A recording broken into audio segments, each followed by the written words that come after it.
Hey everyone, today I'm going to show you how to turn a cross-stitch piece into a patch for a jacket, bag, etc. The first thing that you are going to need is your finished cross-stitch piece. Now this, for me, is going to go on the pocket of a denim jacket. You will also need some scissors. Now these are my fabric scissors. And I also have some thread scissors. Now, not everyone needs 2 pairs of scissors. I just want 2 pairs of scissors because why not? You will also need a piece of felt to go on the back of your finished cross-stitch piece. This I have already cut to size, but if you just have a large piece of felt, you can cut that later into the process. You will also need a needle and some thread. These are the DMC size 24 needles. Use whichever needles that you're most comfortable with. You could use a bigger needle if you're doing it on a much bigger count either. You could use a much smaller needle if you're doing it on a smaller count either. Although this is 18 count and these 24 size needles fit perfectly fine, even with multiple bits of thread in each hole. And then this is just some black embroidery floss. Also, you will need a ruler and a pen. Ooh, keep it in shot. This is one of the friction pens, so once it's ironed, all the marks disappear. You could also use, I know there are washable pens that are usually like a blue sort of felt tip. Any sort of way that you can leave marks on a bit of fabric. But for me, the friction ones are the best. Right, so step 1 will be finishing your cross stitch piece. But then on top of that, the first step to actually make it into a patch is to cut out your piece so that you have just enough overhang to fold round and sew in, but not too much that it gets really bulky behind the patch. So this side, I actually cut when I was making it. I cut it too small, but now it is in fact the perfect size. So what I've actually already done is these sides are much bigger than this one. So I counted how many squares out this is, and it's 10. So I'm now going to count 10 squares out from each side and leave a mark. So then I can have the same amount of overhang on each side. Otherwise I'm going to have one side that's a lot bulkier than the other side. So 1, 2, 3, 4, 5, 6, 7, 8, 9, 10, and then I left a little mark, etc, etc. Now I'm going to get my sharp fabric scissors, which fabric scissors are better because if you use your normal kitchen scissors, they're not going to cut the same. They might be blunt, they might get caught in certain places, but fabric scissors are going to be a lot sharper and they're going to cut through the fabric a lot better. So I'm now going to find where my mark was on the side and I'm going to follow that line up. Thankfully with Ida, following a straight line is really easy because of the marks already left. I'm going to do the same thing on the other side. I'm going to find where my mark is and I'm going to follow the line up. It doesn't matter if it's not perfect, but as long as it's pretty much in the right place, it'll still do the job.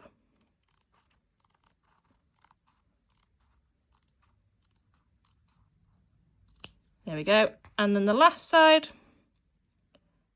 find the place. And I'm going to follow it up as best I can. And there we go. Now, I could now cut off this extra frayed piece as well, which I am going to do just because. Now, if you are worried about it fraying, you can use like anti-fraying glue on the edges, which it's just a bit like a PVA, but when it dries, it hardens and it means that your fabric doesn't fray. So if you wanted to put a bit of that on and wait for it to dry before carrying on, you could absolutely do that, so then it won't fray when it's folded over and it's in your patch. But once it's folded over and it's in your patch and it's sewn, it's not going to get rubbed against anything like your hands or another bit of fabric that is going to cause it to fray in the same manner that this was. Like, that was over, you know, weeks of holding it to sew. But this is the fraying glue that I use, which is Eileen's original Stop Fraying, and I got this on Amazon. I think it was about £6, something like that. Don't quote me on it, the prices may have changed, but this is the one that I use, and it does work really quite well. So once you have cut a nice border around the outside of your cross stitch piece, we're now going to start to fold the edges to then begin to sew it. So you're going to flip it to the back and you're going to find where your borderline is. Now, if your piece does not have a clear borderline like mine does, you're going to want to sew one, just to give it a gap between where your main piece is and then the edge. Because if you've got, let's say like here, I've got multiple different colours all along the edge or down the sides here, it's going to look not as clean when you sew from the side when you're choosing one colour to bind the edges. But if you have a clear border already, then it's going to look a lot neater and a lot smoother. And also you're going to be able to hide the colour of your Ida fabric a lot better if, once you folded it over, you're then going to bind in the exact same colour as what your border is. So I'm going to flip it over and I'm going to choose the top and I'm going to fold it down just to put a nice crease in it. Now, my Ida is very, very malleable because I don't use Q-snaps or a frame to sew. I sew in my hand. So my Ada is a lot, it's very flexible versus if it's maybe a piece that you've done only in a Q-snap or only in a frame, it might be a lot stiffer.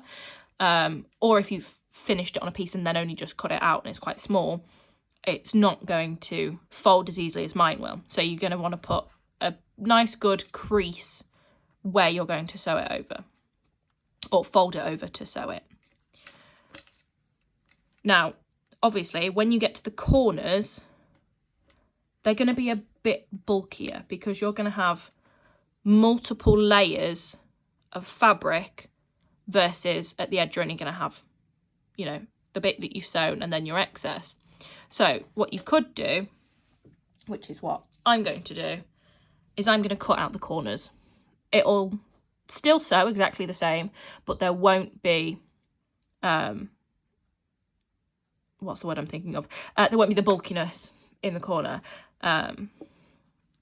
So I'm going to cut it sort of at an angle. I don't want to go full 90-degree square because then I'm not going to have any protection on that corner. So I'm sort of going to cut up about a square's difference away and then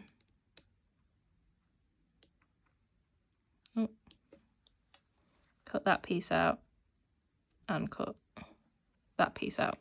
So obviously now when I fold it over, it will still be slightly bulkier, but it's not going to be, see, you've got your folded over side and one little piece, versus on this corner, if I were to fold it over, I'd now have quite a thick piece because I've got what, 1, 2, 3, I've got like 5 layers of fabric there versus here I've only got 3. So instantly that's going to take the bulk down, especially if you're going to sew it on once you get to the end and you are sewing the corners onto onto a jacket or a bag or something, trying to get through those corners, if it's got 5 layers of fabric and all the thread and the fabric of whatever you're sewing it onto, you're going to need a really sharp needle or a lot of power, versus this one, you're still going to need to put a bit of effort into it, but it's not going to be as stiff.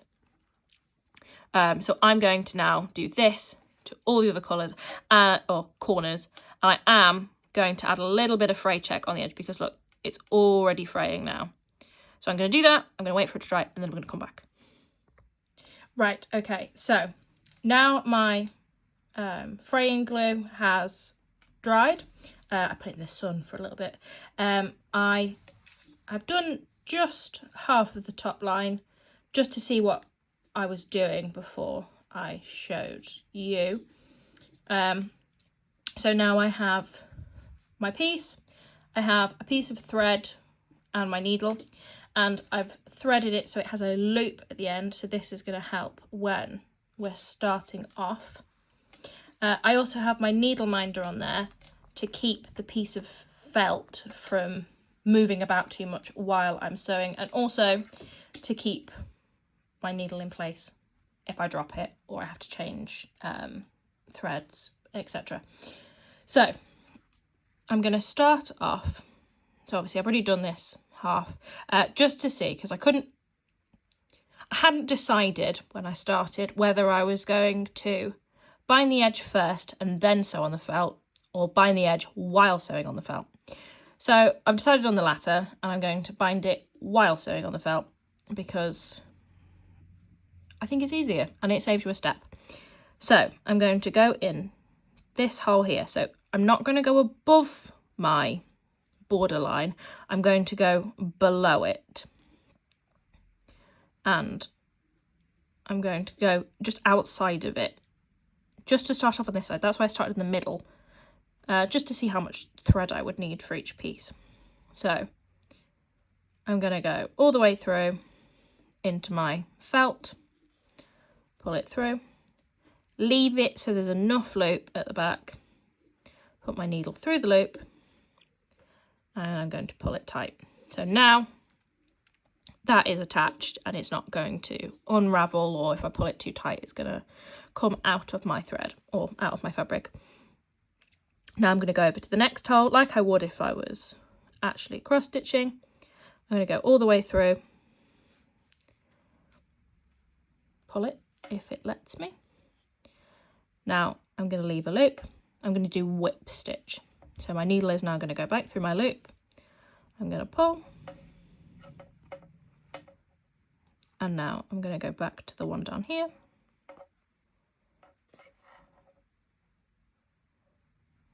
I'm going to put my needle through the loop and I'm going to pull. And I'm going to do this the whole way around. Oh, I've lost my needle there. And to make sure that you're tucking the eider in as you go round. Oh, it's got all caught because I wasn't watching what I was doing. And then not to forget, I've just messed that one up completely.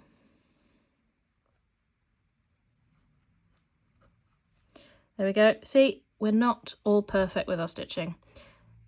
Yeah, tucking that eider in as you go around, otherwise it'll move as you're sewing it and it's going to become more and more visible. So I've just come out of that one, so I'm going to go into this one. Now obviously if you're doing this with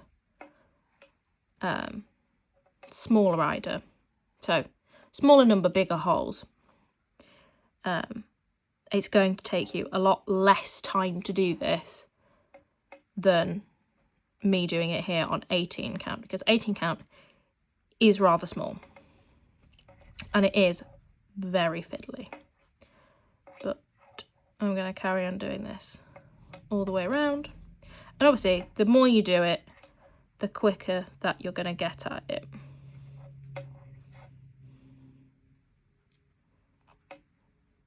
Although the one annoying thing is the thread does twist. Here I'm using 2 strands of thread, so folded in half to make 4, because any more than that with this count of eider, especially since a majority of it is already sewn, it would just overload it and there would be so much thread that it would be really difficult to sew. So I'm going to carry on doing this.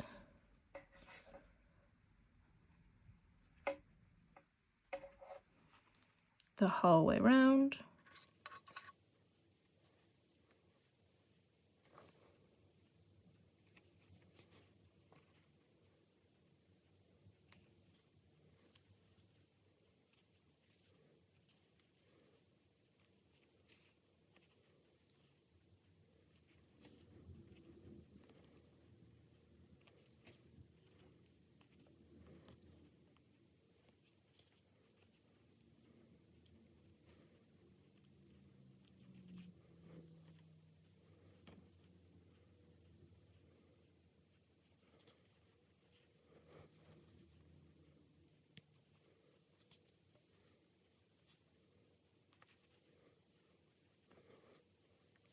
Now, obviously, as your thread gets shorter, it is going to be more difficult to do because you'll be trying to sew and you're going to keep getting caught up in yourself. So let me do the last two here. Oh, I've pulled that too far. See, that's the thing, is as you pull your needle through, as you get less thread, you're going to pull it too much and not leave yourself enough left to do a loop.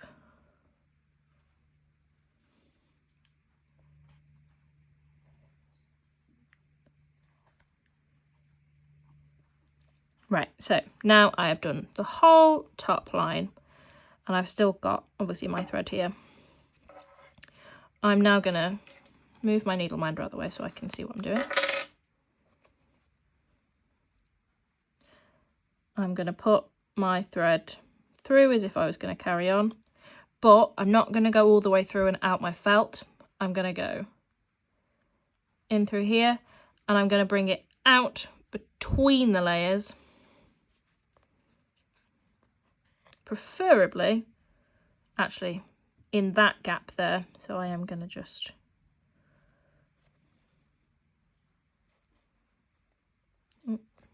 loop it round through that bit.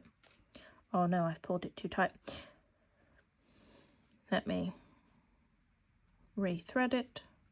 Right, I have re-threaded it. So now I've got my thread. I'm actually going to loop it under the stitches in the gap here. Now obviously once we get to the end we're not going to be able to do that, but we'll get to that when we get to it. But for the ones, definitely at least on the top and on the sides, I'm going to loop it through the threads I've already done. So then I'm not going to have any loose edges on the outside of my piece. They'll all be within seams and on stitches. Now I'm going to just trim it slightly, just because I don't like having long trailing threads. Even if I can't see them, I just don't want them there. So now that top lane or layer is finished. Now, you know, it might annoy you that there are little white patches showing through, but once you sew it onto your jacket or your piece, you can cover that with the thread that you're using there, because you're practically going to do the same thing but into the jacket, or whatever else you're going to sew it onto. Or if you were that desperate, I'm sure you could get a Sharpie and just colour it in, whichever floats your boat. But I'm going to do this now to all three sides, and I will come back when I'm about to finish it at the very end. Right, okay, so now I've finished the other three sides of the piece. I only have my last little end piece left to do. So I'm going to show you how I'm going to finish it off, because with the other pieces, if I finished a piece of thread sort of midway down the line, I just tucked it in as I would finishing any other piece under the threads that I'd already done. However, with this one, I can't get into the threads because obviously it's now covered all the way around with felt. So I'm going to show you how I'm going to finish it off. So first off, I'm going to carry on as I have been.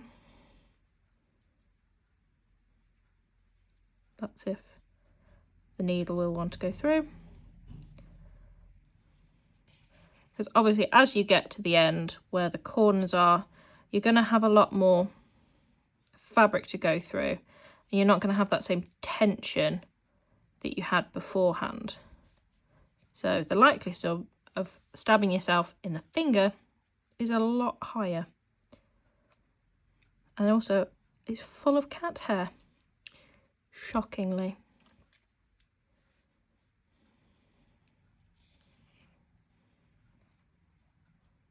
There we go, see, another piece.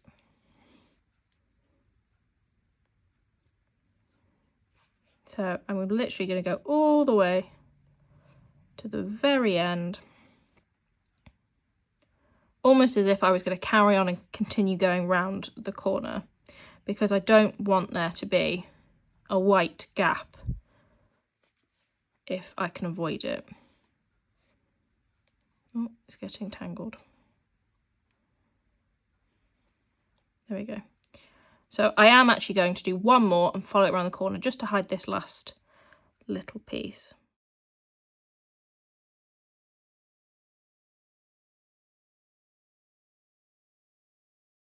So now that corner is all hidden.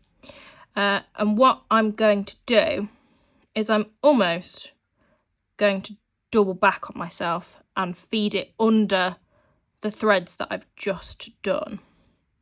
So I'm going to go straight through the centre. I can't see where it's going, but I know it's there. See, look, you can sort of see it's there. I'm going to go through as far as I can. Sort of a bit like feeding elastic through a waistband. And I think I'm going to stop about there-ish. Now, I can't really get a great grip on it, so I'm going to use my scissors like pliers. There we go. And I'm going to pull it all the way through. Then I'm going to straighten it out so it doesn't look all scrunched up. Now I'm going to make sure that my end piece is out. And I am actually going to pull it a little bit tight, cut the end off. So then when I straighten it out, I'm not going to have any loose ends sticking out. And there we go. We have a completely finished patch that could go on a jacket or a bag or wherever you'd like to put it. The only thing you might want to do at the end, just to make sure it's all nice and neat and nice and flat, is just give it an iron. You know, that'll smooth out what's on the front, smooth out what's on the back, and it'll smooth out all your edges as well. But there you go. And I will also put in a clip after this of it sewn onto the jacket itself, just so you can see what it looks like. So I hope it was helpful to see how to turn your cross stitch piece into a patch. If you'd like to see more, let me know.